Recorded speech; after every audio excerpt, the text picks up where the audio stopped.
Hello everyone, welcome to साइडलेस tarot. और देखते हैं आपके पर्सन की करंट एनर्जी क्या है, उनकी ट्रू फीलिंग्स क्या है और उनके नेक्स्ट एक्शंस क्या रहेंगे आपके लिए, इस रिलेशनशिप के लिए। और गाइडेंस भी निकालेंगे आपके लिए एंजल्स की तरफ से या डिवाइन की तरफ से कि आपके लिए क्या मैसेजेस है, क्या गाइडेंस है। ओम नमः शिवाय, ओम साई राम, ओम साई राम। भगवान का नाम लीजिए, अपने पर्सन का ध्यान कीजिए जिसके बारे में भी आप ये रीडिंग देख रहे हैं। और ये कार्ड 2 बार मेरे हाथ से गिरा है, पर ये कार्ड ज़रूर लूँगी मैं। तो पहला कार्ड आया है 4 ऑफ वॉन्ड्स का, सेकंड है 5 ऑफ वॉन्ड्स, 3 है 3 ऑफ वॉन्ड्स। वॉन्ड्स की एनर्जी बहुत है। करियर में, लाइफ में स्टेबिलिटी को लेके इस इंसान की बहुत इशू होंगे। पेनफुल एनर्जी आ रही है। हो सकता है इस सब चीज़ों का इम्पैक्ट आपके रिलेशनशिप पे पड़ रहा हो। बाकी अभी और क्लियर करते हैं, एक बार सारे कार्ड्स निकाल लेती हूँ, उसके बाद क्लियर करते हैं कि एग्जैक्टली चल क्या रहा है इस इंसान के दिमाग में, दिल में, या इसकी क्या एनर्जी है। 10 ऑफ कप्स, यहाँ पे 4 ऑफ वॉन्ड्स किस लिए आया है, बाबा गाइड करें। 4 ऑफ वॉन्ड्स आया है, ओके। किंग ऑफ पेंटिकल्स के साथ स्टार। यहाँ पे 10 ऑफ सोर्ड्स क्यों आया है वॉन्ड्स एंड मैजिशियन के साथ।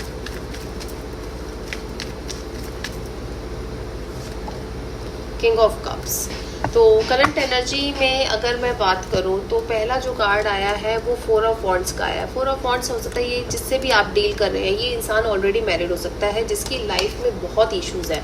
हो सकता है मैरिड लाइफ बहुत अच्छी नहीं चल रही, बहुत टॉक्सिक है, जिसकी वजह से ये इंसान आपसे कनेक्ट हुआ और चाहता है इस रिलेशनशिप से बाहर आना, बट ऐसा फंसा हुआ है कि वो उस रिलेशनशिप को ना तो छोड़ पा रहा है, ना उस इंसान से दूर हो पा रहा है। कोशिश बहुत कर रहा है बट उसको कोई ना सॉल्यूशन नहीं दिख रहा, परेशान है। पेनफुल एनर्जी जो आई है वो यही आई है कि कहीं ना कहीं अपनी लाइफ को लेके बहुत अनस्टेबल हो गया है ये इंसान, बहुत परेशान रहता है, चीज़ें डिस्कस करता है, आपसे कनेक्ट हुआ है, थोड़ा सा इसको इमोशनल सपोर्ट ज़रूर मिली है, एक फैमिली की तरह फील करता है ये इंसान आपके साथ, आपसे सारी चीज़ें शेयर करता है, आपको सारी चीज़ें बताता है कहाँ इशू है, कैसे है, क्या फील कर रहा है।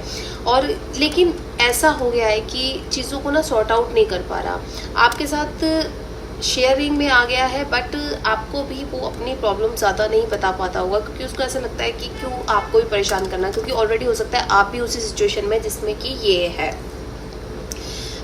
बहुत स्टबर्न एनर्जी आ गई है, यानी ऐसा हो गया है कि इसको कोई इमोशंस, फीलिंग्स, और जैसे कई बार हम एक्सपेक्ट करते हैं एक रिलेशनशिप में कि कोई इंसान हमें अपनी फीलिंग्स बताए, इमोशंस बताए, थोड़ा सा आपको वो टाइम दे, एफर्ट से वैल्यू दे। तो ये इंसान इतना टॉक्सिक एनर्जी में हो गया है, चाहे वो पास्ट रिलेशनशिप से, कि वो ना कुछ भी मैनिफेस्ट नहीं कर पा रहा है। लाइफ में जो भी चीज़ करता है, जो भी काम शुरू करता है, जो भी सोचता है, वो उसको नेगेटिव एनर्जी की तरफ ले जा रहा है। मतलब चीज़ें दिमाग में कुछ है और हो कुछ रही है, एक्शंस कुछ हो रहे हैं, रिजल्ट्स कुछ आ रहे हैं, जिनको लेके ना ये इमोशनलेस हो गया है, एक्सप्रेस नहीं कर रहा, मन में रखने लगा है बातें, काफ़ी टाइम हो गया है। हो सकता है आपसे चीज़ें शेयर भी नहीं कर रहा हो, इसको ऐसा लगता है कि शेयर करने से फ़ायदा भी क्या है, क्योंकि इसको ठीक तो खुद ही करना है, उसमें कोई किसी की हेल्प नहीं कर सकता। लाइफ को चेंज करने के लिए बहुत एफर्ट्स कर रहा है, मेहनत कर रहा है, बट हो नहीं रही। थोड़ा सा वेट करना पड़ेगा, बट ट्रस्ट ज़रूर कर रहा है कि एक दिन ज़रूर होगा। लेकिन जो एक दिन वो आएगा, उस टाइम के बीच और अब का जो टाइम का जो एनर्जी है वो बहुत ड्रेन्ड एनर्जी दिख रही है इस इंसान की। कोशिश करता है चीज़ों को नॉर्मल करने की, कोशिश करता है अपने आप को डाइवर्ट करने की। हो सकता है कि ये उस जगह पे ज़्यादा देर रहता भी ना हो जहाँ पे इसका दिमाग ख़राब हो रहा है या ये परेशान हो रहा है। बाहर ज़्यादा रहना पसंद करता होगा, फ्रेंड सर्कल्स में, इवन आपके साथ रिलेशनशिप में भी ये बहुत कम टाइम इन्वेस्ट करने की कोशिश करता है, क्योंकि ऐसा लगता है कि ये अगर आपको कुछ स्टेबल दे नहीं पा रहा या आपके साथ जस्टिस नहीं कर पा रहा है तो इसको आपको ज़्यादा फेस भी नहीं करना है, थोड़ा अवॉइड करने की कोशिश कर रहा है ये आपको। देखते हैं इस इंसान की ट्रू फीलिंग्स क्या है और इनके ना एक्शंस क्या रहेंगे इस इंसान के कमिंग डेज में। ये कमिंग 7 डेज हो सकते हैं, 10 डेज हो सकते हैं। तो देखते हैं इसकी ट्रू फीलिंग्स क्या है, क्या फील करता है ये इंसान कमिटेड रिलेशनशिप में रहना चाहता है, आपको कभी छोड़ना नहीं चाहता, खोना नहीं चाहता, बट सिचुएशंस इसको कुछ ऐसा ही करवाती हैं कि जिससे आप दोनों के बीच में मिसअंडरस्टैंडिंग्स हो जाती हैं, आप दोनों एक दूसरे के अगेंस्ट हो जाते हैं, ब्लॉक हो जाते हैं, इमोशनली एक दूसरे से भागने लगते हैं। ये इंसान है ना बहुत जल्दी डेस्परेट भी हो जाता है, बहुत जल्दी ड्रेन भी हो जाता है, और इस चीज़ का फ़र्क पड़ रहा है इस रिलेशनशिप के ऊपर। यानी अवॉइड करता है ऐसी कन्वर्सेशन जहाँ पे लड़ाई झगड़ा हो, अवॉइड करता है बहुत ज़्यादा क्लोज आना। तो ये चीज़ें ना आपको नहीं अच्छी लगती है। आप इसके साथ एक ऐसी फीलिंग्स में जाना चाहते हैं जहाँ पे कम्प्लीटली आपका हो। आप इसको किसी और के साथ शेयरिंग में नहीं रखना चाहते, चाहे वो इसका कोई भी ये ऑलरेडी अगर मैरिड है, कोई पार्टनर है, कुछ है, तो नहीं आप इसको ना किसी भी तरह से शेयर नहीं कर सकते किसी के साथ। और ये इंसान ऐसा है कि वहाँ पे बंधा हुआ है, वहाँ से खुल नहीं पा रहा, वहाँ से एनर्जी को डिस्कनेक्ट नहीं कर पा रहा। इसकी ना बहुत नेगेटिव एनर्जी फीलिंग्स होगी। आप हो सकता है इससे फिजिकली इमोशनली बहुत ज़्यादा कनेक्ट है, और आप इससे एक्सपेक्ट करते हैं हर तरह से कि ये आपके लिए कुछ करे, एफर्ट्स करे, बट ये इंसान है ना इग्नोरेंस वाले मोड में चला गया है। ये आपकी बात सुनता ज़रूर है, बट करना नहीं करना वो ये डिसाइड करता है। और जिसकी वजह से हो सकता है कि आप भी ऐसी एनर्जी में चले गए जहाँ पे आपको ना ऐसा फील होता होगा कि अगर इसको रहना है तो ठीक से रहे, नहीं रहना तो आपको क्लोजर दे और जाए।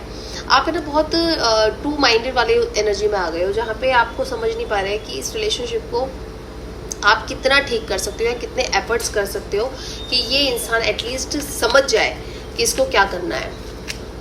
इनके नेक्स्ट एक्शंस देखते हैं। नेक्स्ट एक्शंस में हो सकता है कि ये इंसान कोई हार्ड डिसीजन लेता हुआ, या ये इंसान आपको कुछ क्लियर करता हुआ नज़र आ रहा है। हो सकता है कि थोड़ा सा एनर्जी शिफ्ट करता हुआ नज़र आ रहा है, जहाँ पे अभी कंफ्यूजिंग वाली एनर्जी में है, जहाँ पे हो सकता है कि आपको टाइम नहीं दे रहे। तो इनको ये समझ में हो सकता है थोड़ा सा अपने आप को चेंज करने की कोशिश करें। हो सकता है कि ये थोड़ा सा आपको सब्र दिखाएं, हो सकता है आपसे कुछ हेल्प मांग सकते हैं, या आपको कह सकते हैं कि थोड़ा सा पेशेंस दिखाओ, मैं चीज़ों को ठीक करने की कोशिश करती हूँ। जैसे भी हो जेंडर वाइज आप ले लीजिएगा। और लड़ाई झगड़े करने के मूड में ये नहीं है, अगर हुआ है तो ये ख़त्म करेंगे, और बिल्कुल भी इंटरेस्टेड नहीं है। इनको ऐसा लगता है कि लड़ने झगड़ने के बाद भी कुछ नहीं, एनर्जी वेस्ट करना है। तो बाकी इस रिलेशनशिप में ना ये इंसान ज़्यादा स्टक जिस सिचुएशन में हो गया ना, उससे निकलने की खुद कोशिश कर रहा है, बट वो निकल नहीं पा रहा। वो उसके लिए ना बहुत एक तरह से ना चारों तरफ से ऐसे घिर गया है ये इंसान, और इसको ये समझ में नहीं आ रहा कि इसको कैसे निकलना है। आपके साथ रिलेशनशिप में है, बट आपके लिए भी कुछ एक्शन नहीं ले पा रहा। तो जो इसको ये अंदर ना गिल्ट आ गई है कि ये कैसे इस चीज़ को ठीक करे। देखते हैं गाइडेंस क्या है आपके लिए इस रिलेशनशिप को लेकर। भोले बाबा की गाइडेंस देख लेते हैं कि भोले बाबा क्या कह रहे हैं। एक कार्ड फिर से दोबारा शफल करूँगी ये। ओके, ओम नमः शिवाय। बाबा बताइए कि क्या गाइडेंस है। लॉर्ड हनुमान डेडिकेशन, हनुमान जी का नाम लीजिए, हनुमान जी के नाम की चैंटिंग कीजिए, और हनुमान जी से कनेक्ट करने की कोशिश कीजिए कि यही आपको इस प्रॉब्लम से, इस सिचुएशन से निकाल सकते हैं। तो भोले बाबा गाइड कर रहे हैं आपको हनुमान जी के पास जाने के लिए, और पॉजिटिव आउटलुक रखिए, क्योंकि देखिए सिचुएशन ख़राब है, इसमें कोई शक नहीं। आप वैसा फील नहीं कर पा रहे इस रिलेशनशिप को लेके जैसा आप एक्सपेक्ट कर रहे थे। तो आपको देखो छोड़ना इसको है नहीं, ना ये आपको छोड़ रहे हैं ना आप इनको छोड़ रहे हैं, बट सिचुएशन आपको ऐसे दिख रही है कि आप ख़त्म कर दो सब कुछ, क्योंकि आप थक गए हो। आप इस इंसान की तरफ से अपने लिए थोड़े भी एफर्ट्स नहीं देख पा रहे ना, तो आपको ना बहुत इरिटेशन हो रही है। आप हो सकता है ख़राब बोल भी रहे हो, ख़राब कह भी रहे हो, खुद ख़राब फील भी कर रहे हो। आप में से बहुत लोग ऐसे होंगे जो रोज़ रात को जो रो के सो रहे हैं कि ये रिलेशनशिप में अगर ऐसे ही रहना था तो मैं इस रिलेशनशिप में क्यों आया या क्यों आई, क्यों मैंने इस इंसान को चूज़ किया, अगर ये मेरे लिए एफर्ट्स नहीं कर सकता। या ये फील करते हो कि ये बदल गया है, इसका वापस से कहीं ठीक हो गया है, या ये चला गया है। तो इस तरह की एनर्जी में आप जो है ना वो आपको नुकसान कर रही है। बेटर है कि आप थोड़ा सा अपने आप को शांत करने की कोशिश करें, क्योंकि सिचुएशन चेंज होनी है और ये करेगा। ये इंसान आपको छोड़ेगा नहीं, क्योंकि ये इंसान की लाइफ में ना आप बहुत एक इम्पॉर्टेंट पार्ट पे आ गए हो अब, और इसको ऐसा लगता है कि आपके आने के बाद ना ये थोड़ा सा बैलेंस्ड हुआ है। अदरवाइज तो ये बहुत ज़्यादा नेगेटिव था, बहुत ज़्यादा इसको ऐसा लगता था कि लाइफ ख़त्म कर दे, या इस लाइफ का कुछ ऐसा कर दे, इस इंसान के साथ कुछ ऐसा कर दे कि उसके बाद ये अपना अकेले रहे, कुछ करे, इस तरह की एनर्जी वाला बंदा था। बट आपके आने के बाद इसको ना कहीं स्टेबिलिटी तो दिखी है कि एटलीस्ट कोई तो है जो इसके साथ है, कोई तो है जो इसको सपोर्ट कर रहा है। तो ये एनर्जी ज़रूर मेंटेन करें और कोशिश करें कि आप इसको हेल्प कर सकते हैं, क्योंकि देखिए ये इंसान आपके लिए नेगेटिव नहीं है, आपको धोखा नहीं देगा, नुकसान नहीं कर रहा, बट ये कहीं ना कहीं खुद बहुत ज़्यादा जो एनर्जीज आई है उसके ऊपर बात कर रही हूँ, मैं कोई फेवर में नहीं हूँ। लेकिन ये जो इंसान है ना, इसकी सिचुएशन अगर देखी जाए ना तो ये और ज़्यादा वर्स्ट सिचुएशन में है। आप हो सकता है एक बार को फाइनेंशियल भी स्टेबल हो, आप हो सकता है आपकी लाइफ में आपके ऊपर कमांड करने वाला कोई ना हो, आप डोमिनेट नहीं हो रहे हो, आप सिंगल हो रहे हो कि आप खुद अपने लिए डिसीजन ले सकते हो, लेकिन इसकी लाइफ में इसकी रिस्पॉन्सिबिलिटीज़ हो सकती है फैमिली की, सिस्टर की, ब्रदर की, किसी की भी, तो जो इसको पूरी भी करनी है तो वहाँ से ये हट भी नहीं सकता। तो थोड़ा सा समझने की कोशिश करें, ये इंसान आपको कनेक्ट करना चाहता है, रहना चाहता है, आपसे दूर नहीं जाना चाहता, डरता होगा जब भी इस तरह की कोई बातचीत होती होगी दूर जाने की, तो ये खुद ही अवॉइड करने लगता होगा बातचीत को कि ये या तो बात खत्म कर दो या ये कन्वर्सेशन ही स्टॉप कर देता होगा, कुछ ना कुछ एक्सक्यूज़ देके कुछ है। तो ये इसका एक पैटर्न इसलिए है क्योंकि ये विड्रॉ नहीं करना चाहता इस रिलेशनशिप को कहीं भी, और आपको खोना नहीं चाहता, आपको अपनी लाइफ में हमेशा रखना चाहता है, क्योंकि जिस इंसान के साथ ये एक स्ट्रगल कर रहा है, जिस इंसान के साथ ये करंटली है, वो इंसान हो सकता है इसको खुद भी नहीं पता कि कब तक उसके साथ ये रह पाएगा।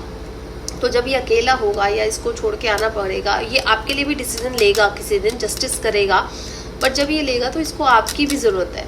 इसको कहीं ना कहीं थोड़ा सा सब्र आता है आपके होने से, इसको सब्र आता है आपकी प्रेजेंस से कि एटलीस्ट कोई तो है जो इस इंसान को सुन रहा है। तो इसी पॉजिटिव एनर्जी के साथ इस रिलेशनशिप को बैलेंस करने की कोशिश करें। ये लेंगे, एक्शन लेंगे, बट थोड़ा सा टाइम मांग सकते हैं, थोड़ा सा टाइम और ले सकते हैं आपको वो सब चीज़ें देने के लिए जो आप डिज़र्व करते हो, एक्सपेक्ट